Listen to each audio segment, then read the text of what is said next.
అందరికీ నమస్కారం. నేను మీ రూపేష్ పూతలపట్టు, వేదాంతు మాస్టర్ టీచర్ని.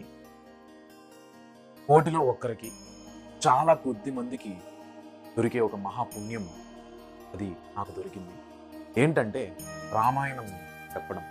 మన భారతదేశంలో రామాయణం వంటి మహాకావ్యం ఎంత శ్రేష్టమైనది, ఎంత విశిష్టమైనది మనందరికీ తెలుసు. నేను రామాయణాన్ని చెప్పగలిగినంత ప్రావీణ్యుని కాదు, అది నాకు తెలుసు.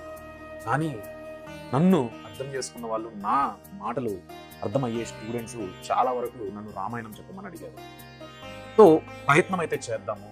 రాముడే మనల్ని ముందరకు నడిపిస్తాడు, తప్పు ఉంటే క్షమిస్తాడు.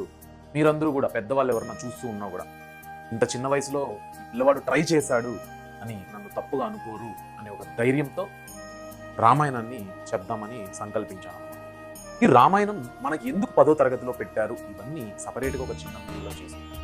ఇక్కడ ఏం చేస్తానంటే, మీకు రామాయణం మనకు 6 కాండలు మనకు తెలుగు పాఠ్యాంశంలో ఇచ్చారు. వాటిని నేను చెప్పడానికి ట్రై చేస్తాను, అది కూడా అర్థవంతంగా. పరీక్షలకు ముఖ్యంగా కాకుండా అర్థవంతంగా రామాయణాన్ని మనకు ఎందుకు ఇచ్చారో, మనం ఎందుకు చదువుకోవాలి, ముఖ్య ఘట్టాలేంటి. ఒక్క కాండని చెప్పాలన్నా కూడా 11 గంటలు 20 గంటలు. ఈ చాగంటి కోటేశ్వరరావు గారు వారు లాంటి గొప్ప వాళ్ళే అన్ని గంటలు చెప్పారనమాట. మీకు నేను చెప్పడానికి వాళ్ళ వీడియోలన్నింటినీ పరిశీలించడం జరిగింది. కాకపోతే అన్ని గంటలు మీకు పాఠ్యాంశానికి సరిపడదు కాబట్టి కుదించి ఒక కథ రూపంలో అర్థమయ్యేలాగా ముఖ్య సన్నివేశాలని, ముఖ్య పాత్రల్ని మాత్రమే ఫోకస్ చేస్తూ చెప్పడానికి సంకల్పించాను. ఎక్కువ వీలైనంత వరకు తెలుగు పదజాలం వాడదామనుకుంటున్నాను.